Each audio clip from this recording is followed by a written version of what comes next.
गांव के बाहर एक पुरानी और सुनसान हवेली थी। लोग कहते थे कि वहां अजीब अजीब आवाजें आती हैं और जिसने भी उस हवेली में कदम रखा वो वापस नहीं लौटा।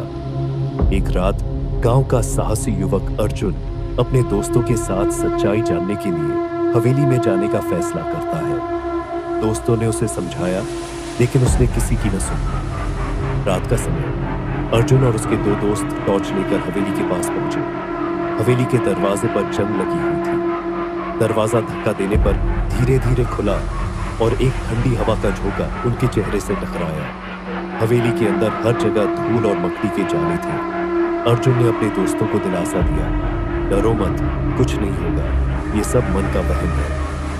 अजीब घटनाएं शुरू होती हैं। हवेली के अंदर जाते ही टॉर्च की रोशनी मध्यम पड़ने लगी। अचानक एक कोने से धीमी हंसी सुनाई दी। तीनों ठिठक गए। ये कौन था? अर्जुन ने कहा, लेकिन कोई जवाब नहीं आया। जैसे ही उन्होंने आगे बढ़ना शुरू किया, एक पुराना झूला अपने आप हिलने लगा। झूले पर किसी अदृश्य छाया का हल्का सा प्रतिबिंब दिखा। अर्जुन ने पास जाकर देखा, लेकिन वहां कुछ भी नहीं था। भूतिया और डरावना मंजर। अचानक हवेली के दरवाजे जोर से बंद हो गए। एक खौफनाक आवाज आई, तुम यहाँ क्यों आए हो? आवाज गूंजती हुई पूरे कमरे में फैल गई।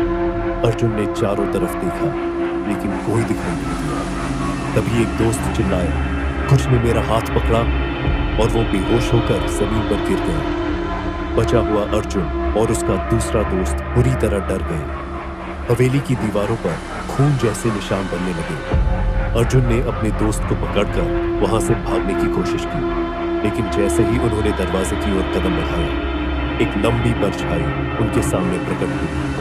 हवेली का रहस्य। वो परछाई एक औरत की थी जिसका चेहरा आधा जला हुआ था। उसकी आंखें खून से लाल थीं। उसने कहा, ये हवेली मेरी है, जो भी यहाँ आता है उसे मैं हमेशा के लिए यहाँ रोक लेती हूँ।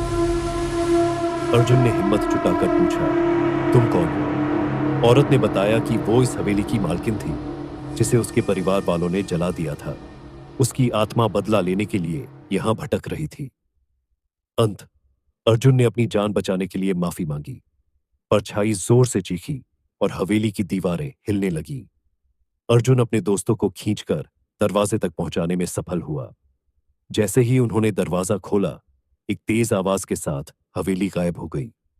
गांव के लोग आज भी कहते हैं कि जो हवेली में गया उसकी जिंदगी कभी पहले जैसी नहीं रही। अर्जुन और उसके दोस्तों ने भी फिर कभी उस रास्ते पर कदम नहीं रखा।